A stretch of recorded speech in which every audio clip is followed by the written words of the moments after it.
하나님의 귀하신 은혜가 우리 온 성도들과 함께 하시기를 간절히 축복합니다. 새로운 변화가 어떠십니까?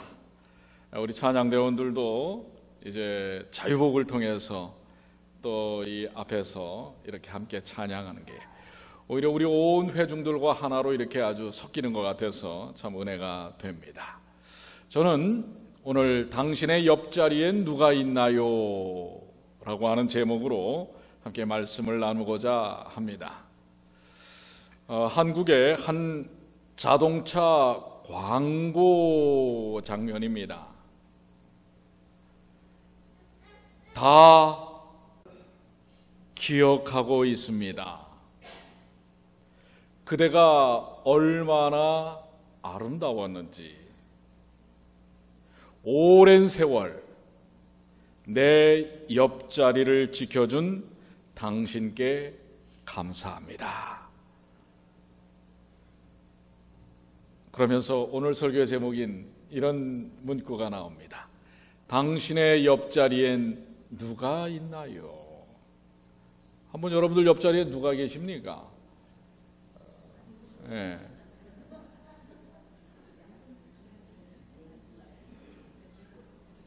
예, 아주 손도 한번 또 잡아보시고 좋습니다. 근데 옆자리에 있기는 너무 자리가 좀 훅하게 떠 있는 분이 있어요. 예. 여기 헨리 프레데릭 아미엘이라는 분이 누군가와 함께하는 것이라는 시를 썼는데요. 글씨가 좀 작지만 제가 좀 읽어드리겠습니다. 사람은 곁에서 누군가가 함께 있어야 심신이 건강해지는 존재다. 함께 밥을 먹든지 이야기하든지 잠자든지 이렇게 안 되면 자주 아프고 서글퍼져 몸과 마음에 구멍이 생긴다. 서로 목표나 생각이 조금씩 달라도 나 혼자가 아니구나 하는 위로가 필요하다. 그렇게 함께 함으로써 마음에 쌓인 고단함이 사라진다. 누군가를 만났고 알았다는 기쁨이야말로 가치 있는 사람의 감정이요, 상처받기 쉬운 세상으로부터 벗어날 가장 따뜻한 삶의 순간이겠지. 인생은 짧고 우리 여행 동반자들을 기쁘게 해줄 시간은 많지 않다. 그러니 민첩하게 사랑하고 서둘러 친절하라. 여러분들 어떻게 해요? 민첩하게 사랑하고 서둘러 친절하십시오. 우리의 이 옆에 이 자리가 비워질 때가 있습니다. 그렇기 때문에 여러분들에게 가장 의미 있는 사람이 과연 누굴까요? 여러분에게 가장 의미 있는 사람이 누구예요? 아주 그냥 쳐다보면서 이놈의 왼수 해도 그 옆에 여러분과 항상 같이 있는 사람, 곁에 있는 사람이 가장 의미 있는 사람이에요. 그렇지 않습니까? 한국에는 쓰리빈이 있다고 그래요. 아줌마들도 그렇게 좋아한다고 그래요. 현빈, 원빈, 또 하나는 무슨 빈인지 모르겠어요. 아무튼 그래봤자 뭐합니까? 옆에 있어요. 예, 백순여 씨 현빈, 원빈보다 안상기가 더 좋습니다. 옆에 있잖아요. 옆에. 안 그래요? 예, 고로 의미 있는 사람은 가치 있는 사람이에요. 형제라도 멀리 오랫동안 떨어져 있으면 친밀감이 적습니다. 그러나 우리 매주 이렇게 옆에 있는 이분들, 가치 있는 이분들이야말로 가장 의미 있는 사람들 아닙니까? 때로는 좀 몸이 불편하고 외로울 때 전화라도 해서 오라고 할 수 있고, 또 이렇게 손이라도 맞잡을 수 있는, 그리고 오후에 파트락을 통해서 함께 음식을 나눠 먹을 수 있는 이 옆에 있는 사람이야말로 가장 의미 있고 소중한 사람입니다. 당신의 옆자리엔 누군가가, 그리고 누군가의 옆자리엔 여러분들이 있어야 합니다. 그렇지 않습니까? 오늘 본문의 말씀입니다. 잠언 8장 34절과 35절에 누구든지 내게 들으며 날마다 내 문 곁에서 기다리며 문설주 옆에서 기다리는 자는 복이 있나니 대저 나를 얻는 자는 생명을 얻고 여호와께 은총을 얻을 것임이니라. 여기서 말하는 내게라고 하는 이 표현은 누구를 말씀하는 거예요? 여호와 하나님 우리 주 예수 그리스도를 의미합니다. 그러니까 이 예수 그리스도께 말씀을 들으며 예수님의 문 곁에 문설주, 여러분들 문 옆에 이 기둥 있잖아요, 양쪽. 이 문설주 옆에서 예수님을 기다리는 자는 복이 있나니, 그런 사람들은 어떻게 된다고요? 예수님을 얻고 생명을 얻고 여호와께 은총을 얻을 것임이니라. 그러니까 여러분 곁에 누가 있어야 돼요? 누가 계셔야 합니까? 예수님이 계셔야 돼요. 그렇습니다. 주님의 십자가의 곁에서 이 문과 나는 양의 문이라고 하셨잖아요. 그리고 여기서 말하는 문설주는 문설주와 인방에 뭘 바르라고 그랬어요? 6월절 어린 양의 피를 바르지 않았습니까? 이 문설주는 뭐예요? 뭘 상징할까요? 예수님의 십자가를 상징하는 것입니다. 그러니 이 십자가 옆에서 예수님 곁에 있는 사람은 생명을 얻고 여호와의 은총을 얻는 것입니다. 여러분 혹 고단하고 힘든 인생 속에서 여러분의 옆자리에 누가 있어야 된다고 생각을 하십니까? 그리고 도대체 여러분의 옆자리에는 누가 좀 계십니까? 생애의 끝자락에서 바울이 로마의 옥중에서 그의 사랑하는 제자 디모데에게 쓴 편지에 다음과 같이 기록된 말씀이 있습니다. 디모데후서 4장 16절로 17절에 내가 처음 변명할 때에 나와 함께 한 자가 하나도 없고 다 나를 버렸으나 그들에게 허물을 돌리지 않기를 원하노라. 주께서 내 곁에 서서 나에게 힘을 주시는 나로 말미암아 선포된 말씀이 온전히 전파되어 모든 이방인이 듣게 하려 하심이니 내가 사자의 입에서 건짐을 받았느니라. 지금 이 로마의 옥중에서 말입니다. 그동안 복음을 증거하면서 또 수많은 고난과 어려움이 있을 때마다 믿음의 식구들이 있었지만 지금 이제 이 로마의 감옥에서는 다 떠나버리고 아무도 없는 것입니다. 그런데 그들이 내 곁을 떠난 것에 대해서는 허물치 않는다. 나를 버렸으나 버리기까지 했다고 하는 것입니다. 바울이 옥중에 잡히니까 바울을 그냥 내팽개치고 도망간 사람들도 있어요. 그렇지만은 누가 내 곁에 서서 바울은 뭐라고 고백합니까? 주께서 내 곁에 서서 지금 바울의 옆자리에 지금 누가 계신다는 사실이에요. 그 어려움과 고난의 삶 속에서 그 침침하고 어두운 로마의 지하 감옥에서 주님께서 내 곁에 계시다는 사실입니다. 이 고백은 이번만의 고백이 사실은 아닙니다. 바울이 로마에 오기 전에 예루살렘에 있을 때에도 바로 그 장면을 사도행전 23장 11절에는 이렇게 설명하고 있어요. 그날 밤에 주께서 바울 곁에 서서 이르시되 담대하라. 내가 예루살렘에서 나의 일을 증거한 것 같이 로마에서도 증거하여야 하리라 하시니라. 자, 지금 이게 뭐예요? 사실은 이 3차 여행까지 선교 여행을 다 마치고 바울은 굳이 예루살렘으로 갈 필요가 없었습니다. 그런데도 분명히 예루살렘으로 가면 거기서 체포당하고 고난을 당할 것을 알지만은 바울은 그것을 사명으로 여겼어요. 그렇기 때문에 그 고난의 길을 주저하지 않고 갑니다. 누가 그러하셨던 것처럼 예수님께서 십자가의 길을, 갈보리의 길을 주저하지 아니하신 것처럼 바울은 그 예루살렘으로 갑니다. 아니나 다를까 예루살렘에 가자마자 그는 체포당하고 맙니다. 그리고 수많은 치욕을 당합니다. 그렇지만은 바울은 뭐라고 고백해요? 그날 밤에 주께서 바울 곁에 서서, 지금 바울의 옆자리에 누가 지금 계시는 거예요? 바울의 옆에 누가 계시는 거예요? 예수님이 계시는 거예요. 이르시되 담대하라. 너 지금 여기서 이렇게 고난받는 거 이 고난으로 끝이 아니야. 오히려 너는 이 고난으로 시작해서 저 로마에까지 가서 그야말로 전 세계를 제패했던 로마의 황제 앞에서 이 복음의 말씀 십자가의 기별을 증거하게 될 것이다 라고 지금 곁에서 말씀하시는 것입니다.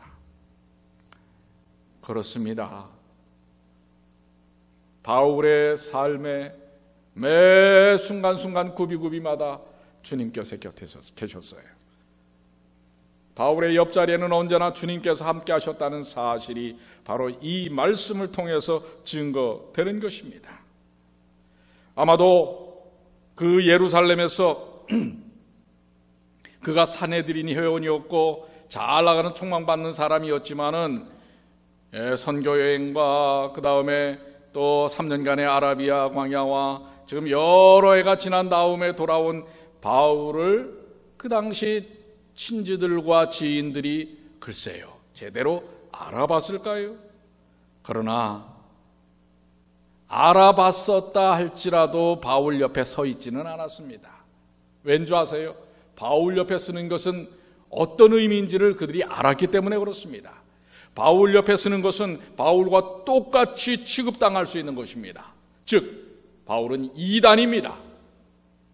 그 당시 종교 지도자들과 사회적 분위기에서는 이단의 괴수로 몰리고 있는 것입니다.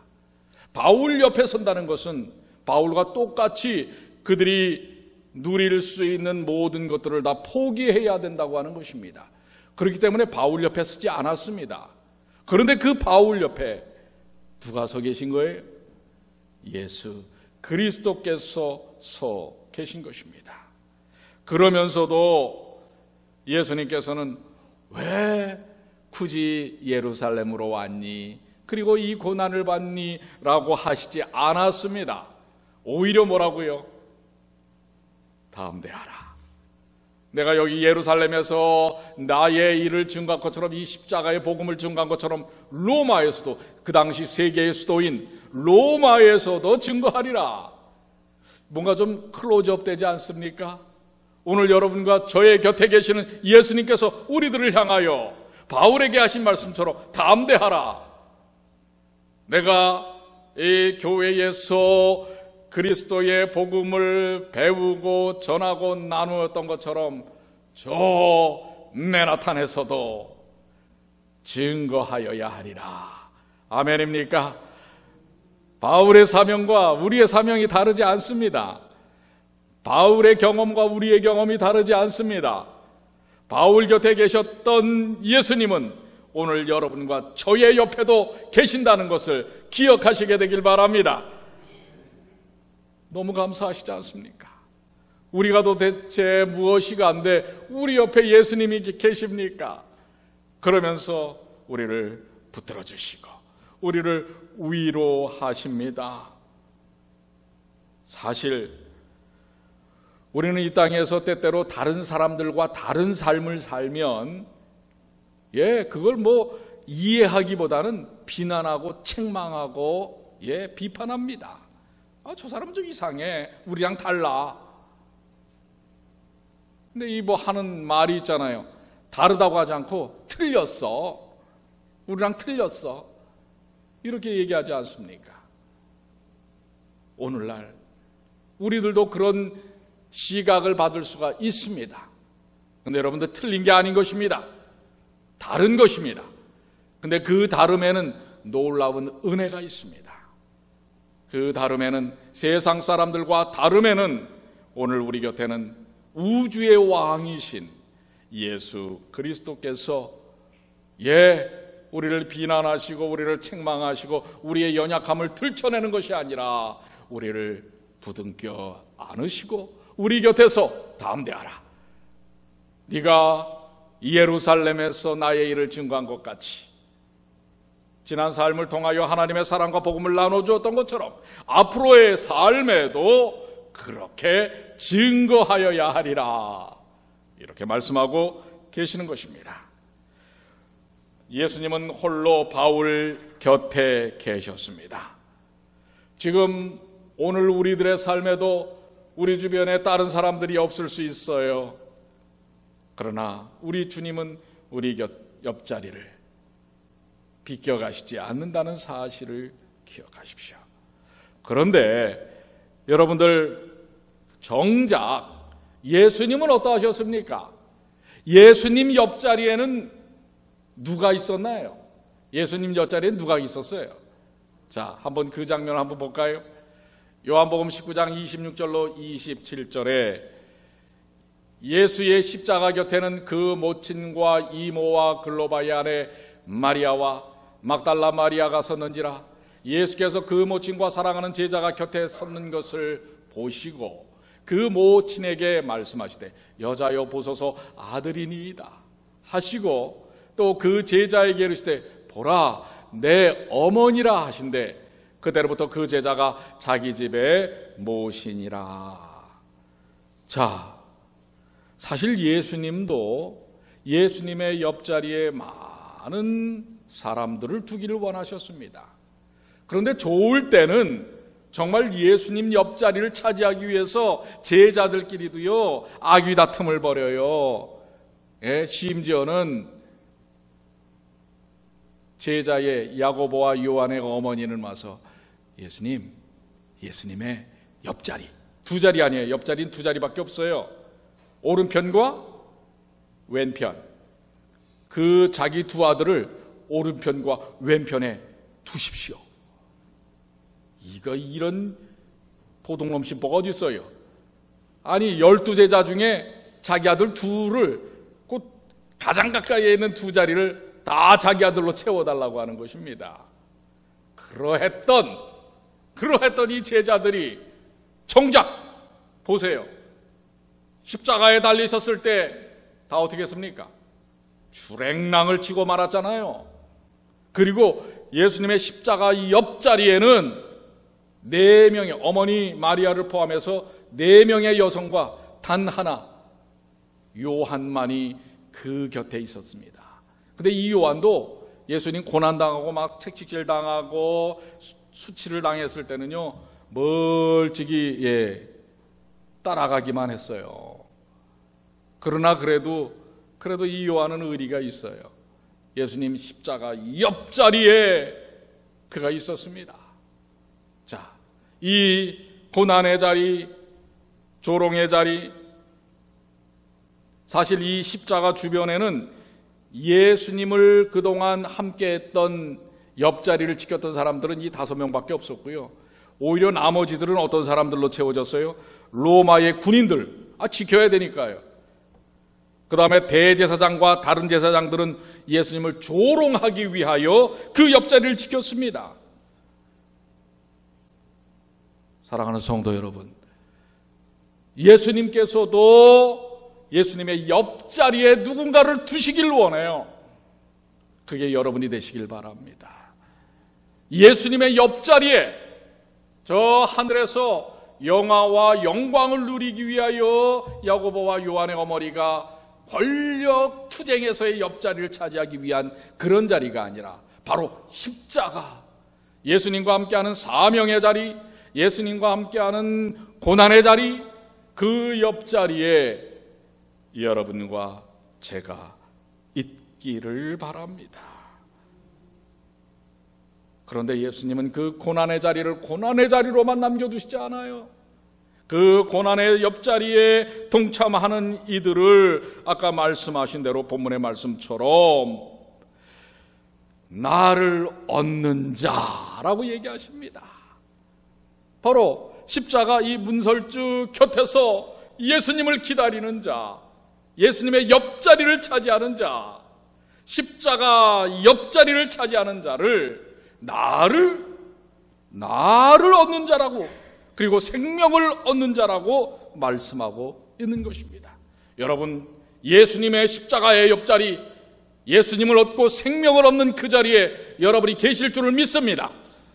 그것이 때때로 고난의 자리고 무거운 인생의 짐의 자리라 할지라도 그 짐은, 내 짐은 쉽고 가볍다고 하신 예수님의 말씀처럼 그 자리를 굳굳이 지키는, 그래서 십자가의 세상의 많은 자리, 사실 그 사진을 제가 올렸다가 뺐는데요. 어떤 사진이었냐면, 얼마 전에 그 한국의 한 우리 교단의 합회가 총회를 마쳤어요. 그리고서는 이제 총회 때 항상 그 총회 대표자들이 전체가 다 모여가지고선 계단에 쫙 서가지고 사진을 찍습니다. 그런데 맨 앞줄에는 누가 되겠어요? 누가 되겠으죠? 그 사진을 보니까 지회장, 연합회장, 뭐 전임 합회장, 뭐 임부장들이 쫙 씁니다. 그럼 뭐 제일 그래도 권세가 있는 사람 옆에 쓰려고 사람들이 우리 거기 대표들이요 가까이 갑니다. 좀 힘 있는 사람 옆에 좀 쓰고 싶어서. 그게 무슨 의미가 있어요? 여러분, 우리는 누구의 옆자리에 서야 할까요? 누구의 옆자리요? 예수 그리스도의 십자가의 옆자리에 서시는 주님의 귀한 자녀들이 되시기를 간절히 바랍니다. 주님의 십자가 옆은 여러분의 자리가 되어야 합니다. 여기 한 시를 결론적으로 좀 여러분들에게 읽어드리고 싶어요. 참 행복한 일입니다. 내 곁에 누군가가 있다는 것이, 누군가 아픈 마음을 움켜잡고 혼자 어둠 속에서 눈물을 흘릴 때 난 따뜻한 햇볕 아래에 있는 당신께 내 아픔 내보이며 보다듬어 달라 합니다. 그러면 당신께서는 따스한 손길로, 따스한 웃음으로 나의 아픔을 녹여주십니다. 참 행복한 일입니다. 이렇게 당신과 같이 있을 수 있다는 것이, 누군가 세상의 힘겨움에 떠밀려 고통스럽게 허우적대는 동안 난 더 높은 곳에 서 있는 당신께 날 잡아달라 손을 내밉니다. 그러면 당신은 행여나 놓칠세라 내 두 손 꼭 붙잡으시고 천천히 당신 곁으로 이끌어 주십니다. 난 이렇게 행복합니다. 당신이 내 곁에 있으므로. 한 그리스도인이 기록한 당신이 내 곁에 있으므로, 이러한 고백이십니다. 여러분,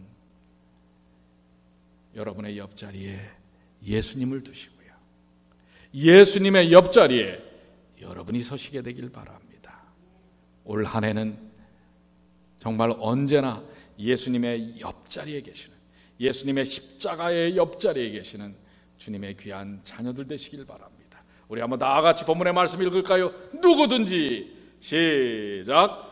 누구든지 내게 들으며 날마다 내 문 곁에서 기다리며 문설주 옆에서 기다리는 자는 복이 있나니 대저 나를 얻는 자는 생명을 얻고 여호와께 은총을 얻을 것임이니라. 아멘.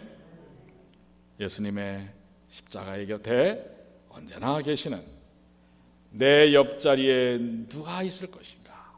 예수님이 계시고 예수님의 옆자리에는 여러분이 계시는 주님의 귀한 자녀들이 되시기를 간절히 축복합니다.